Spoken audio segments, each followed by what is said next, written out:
నమస్తే. Welcome back to crop stories. మనకొచ్చేసి పచ్చిరొట్ట ఎరువులు. ఈ పచ్చిరొట్ట ఎరువులు అనేది ప్రధాన పంట కంటే మెయిన్ క్రాప్ కంటే ముందు వేసుకుంటాము.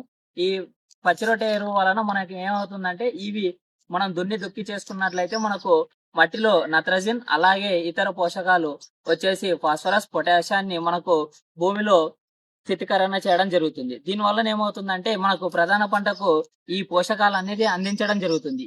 దీని వలన ఏమవుతుందంటే మనకు రసాయన ఫర్టిలైజర్స్, ఈ కెమికల్ ఫర్టిలైజర్స్ యూరియా గాని, డిఏపి గాని, రాక్ ఫాస్ఫేట్ గాని వీటిపైన మనము ఆధారపడడాన్ని తగ్గిస్తుంది. కాబట్టి దీని వలన మనకు పెట్టుబడి ఖర్చు కూడా కలిసొస్తుంది.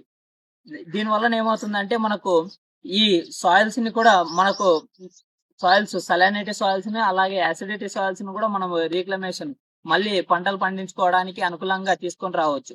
దీని వలన ఏమవుతుందంటే మనకు ఈ పచ్చిరొట్ట ఎరువుల పంటలు వచ్చేసి మనకు జీలుగా, జనుము అలాగే పిల్లి పెసర వీటిని మనం కల్టివేట్ చేసుకున్నట్లయితే ఇవి మనకు ముఖ్యంగా ప్రధాన పంట కంటే ముందు ఖరీఫ్ సీజన్ కంటే ముందు గ్రో చేస్తాము. అది కరెక్ట్ గా ఈ మే నెలలో గ్రో చేసుకున్నట్లయితే మనకు నెక్స్ట్ వరి వేసుకున్నా, వరికి కాకుండా ఇంకా వేరే ఏ పంట వేసుకున్నా మనకు దాన్ని దుక్కి చేసుకున్నట్లయితే మనకు ఆ పంటకు పోషకాలు అనేది పుష్కలంగా ఉండడం జరుగుతుంది. దీని వలన మనం రసాయన ఎరువుల పైన ఆధారపడడాన్ని తగ్గిస్తుంది.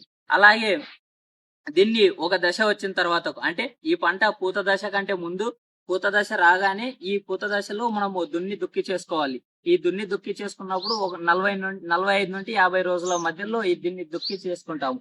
కాబట్టి ఈ దుక్కి చేసుకున్న తర్వాతకు మనం వేసుకునే ప్రధాన పంటకు ఈ దుక్కి చేసుకున్న సమయానికి కరెక్ట్ 2 నుండి 3 వారాల టైం గ్యాప్ ఉండాలి. ఈ మధ్య సమయంలో మనకేమవుతుందంటే కుళ్ళిపోతుంది.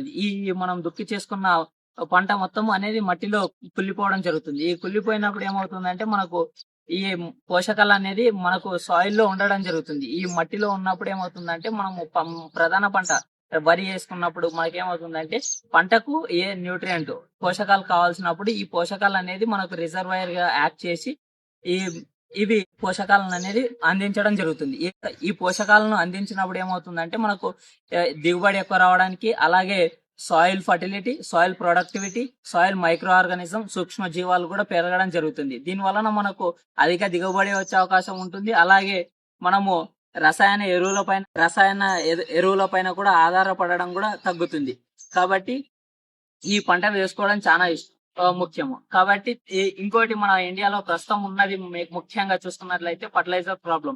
అలాగే చూసుకున్నట్లయితే ఈ సీజన్ లో మనకు ఇప్పుడు 10 నుండి 15% మరి ఈ ఫర్టిలైజర్ రసాయన ఎరువుల ధరలు పెరిగే అవకాశాలు ఎక్కువగా కనిపిస్తున్నాయి. కాబట్టి ఇప్పుడు మనం ఈ పచ్చిరొట్ట ఎరువు పంటలు వేసుకున్నట్లయితే మనకు అప్పుడు ఈ రసాయన ఎరువుల పైన పెట్టుబడి తగ్గించుకోవచ్చు. అలాగే దిగుబడిని కూడా ఎక్కువ పండించుకోవచ్చు. అయితే మనము ఈ దుక్కి చేసుకున్న తర్వాతకు మనము కరెక్ట్ గా పాటించాల్సిన సమయం ఏంటంటే ఈ దుక్కి చేసుకున్న తర్వాతకు 2 నుండి 3 వారాల వరకు మనం ప్రధాన పంట వేసుకోకూడదు. దీనికి గ్యాప్ ఉండాలి. అలాగే తేమ శాతం పర్ఫెక్ట్ తేమ ఉన్నట్లయితే మనకు కులిపోవడం అనేది పర్ఫెక్ట్ గా ఉంటది. అలాగే మైక్రో ఆర్గానిజమ్స్ సూక్ష్మ జీవాలు అనేది కూడా ఈ డీకంపోజిషన్ అనేది పర్ఫెక్ట్ గా చేయడం జరుగుతుంది. అలాగే దీని తర్వాతకు మనకి ఏంటంటే వీటితో పాటు ఇవి రెండింటి తర్వాత కరెక్ట్ టైంలో దుక్కి చేసుకోవాలి. ఇలా చేసుకున్నట్లయితే మనకు పోషకాలు అలాగే డీకంపోజిషన్ అలాగే సాయిల్ లో మనకు నీటిని పట్టుకునే శక్తిని పెంచుతుంది. దీని వలన ఇంకోటి ఏంటంటే మనం కలుపు నివారణ కూడా చేసుకోవచ్చు. ఈ కలుపు నివారణ ఎలాగంటే మనం దుక్కి చేసుకున్నప్పుడు కలుపు విత్తనాలు కూడా మనకు ఇందులో డీకంపోజ్ అయి కుళ్ళిపోవడం జరుగుతుంది. అలాగే ఈ పంట పెరుగుతున్న సమయంలో ఈ వేడికి అనేది ఏమవుతుందంటే పెరిగే కలుపు పంట కూడా మనకి ఏమవుతుందంటే అప్పుడు చనిపోవడం జరుగుతుంది ఈ వేడికి. ఇలా జరిగినప్పుడు ఏమవుతుందంటే మనకు ప్రధాన పంటలో ఈ కలుపు శాతం అనేది తగ్గుతుంది. కాబట్టి ఎటు చూసుకున్నా ఈ పచ్చిరొట్ట ఎరువులు వేసుకోవడం వలన మనకు చాలా లాభాలు ఉన్నాయి. మరింత ఇలాంటి ఇన్ఫర్మేషన్ కొరకు మా ఛానల్ ను సబ్స్క్రైబ్ చేసుకోండి. జై హింద్, జై భారత్.